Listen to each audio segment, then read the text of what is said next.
झैल में से कौन सी चीज़ ख़त्म हो जाए तो हादसा हो सकता है? ज़ेब्रा क्रॉसिंग किन के लिए मखसूस है? झैल में से किस जगह ओवरटेकिंग की इजाज़त होती है?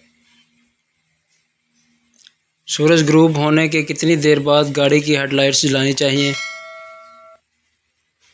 झैल में से गोल चक्कर पर गुजरने का हक किसका है? क्या किसी बस स्टॉप पर गाड़ी को पार्क किया जा सकता है? इमरजेंसी की सूरत में गाड़ी को कहाँ खड़ा किया जा सकता है? अगर आपकी गाड़ी की स्पीड 90 किलोमीटर हो तो अगली गाड़ी से फासला कितना होना चाहिए? दौरान सफ़र हादसे की सूरत में मौसर इमदाद के लिए झैल में से अपने साथ क्या रखें? अगर आप ऊंचाई से नीचे की तरफ आ रहे हैं तो पहले रास्ते का हक आपका होगा।